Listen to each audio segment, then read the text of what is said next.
When I first heard that BMW was making a 2 Series Gran Coupe, I just figured it was going to be a 4-door version of the current model, much like the 4 Series Gran Coupe.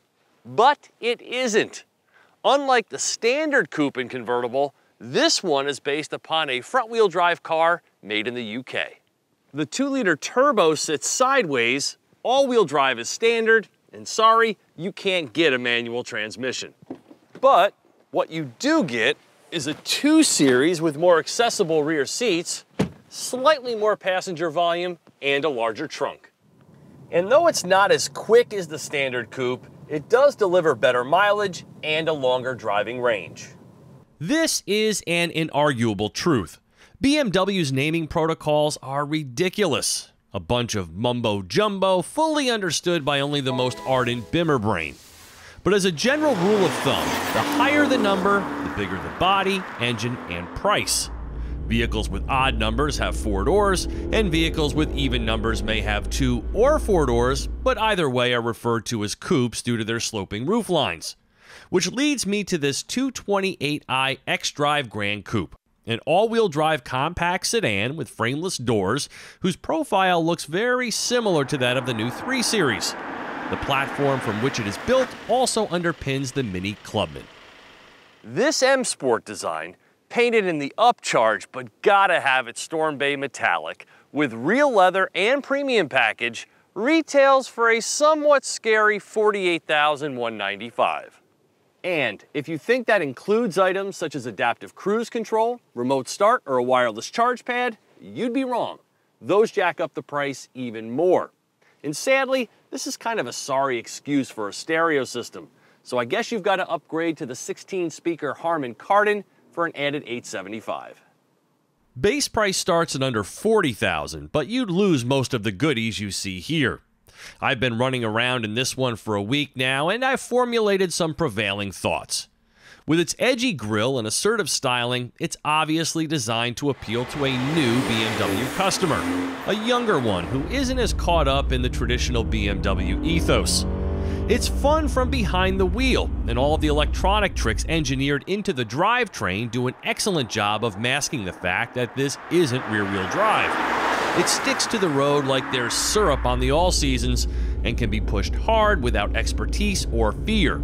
The 228-horse Turbo 4 is quick, but personally, if I was to purchase this car, I'd want to go all the way with the 301-horsepower version found in the 235i, because if you're not buying this for enjoyment, then you're looking at the wrong car. Why? Because the rear seats are cramped, and though the trunk is deep, the X2 or Clubman is going to make life a lot easier when you've got people or stuff to carry. So though I like the look, brilliant LED lighting, the sport seats, the soft, thick-rimmed steering wheel, the heads-up display, wireless CarPlay, and the vivacious drive, hey BMW. Hello, what can I help you with? Tune to Sirius XM Channel 8. You are listening to Channel 8. I just can't grasp how someone shopping for a BMW would land here. Dynamically, it's satisfying, with a launch control feature that really kicks with each gear shift from the 8-speed auto.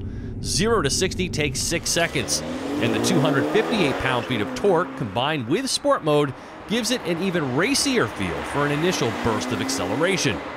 Gas mileage is rated at 27 mpg.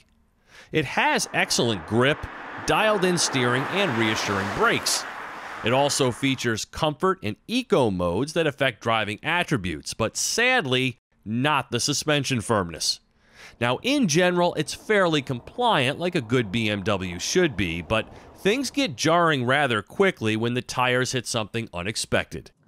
I just finished up a 2-week test of the new Mini Clubman, and these cars definitely have at least one major characteristic in common: high impact harshness. Hit even a modest pothole and you'll feel like you broke this car, like there's no cartilage between the bones. But as for fun, yeah, there's definitely lots of that. Just switch into sport mode and the GC feels super planted, fighting any propensity to plow through the turns. It's really agile and sounds really good. The sound can be controlled through the infotainment screen.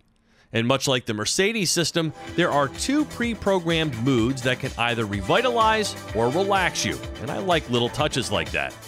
The gauge display looks cool, not to Audi level, but it is customizable, and I like how when you approach this car, it welcomes you by unfolding the mirrors, unlocking the doors, and shining the light carpet. So that's my take, but what do you think? Is this body style going to be a hit for BMW or a one and done? Leave your comments below, and please subscribe to my channel. For TestDriveNow.com, I'm Steve Hammis.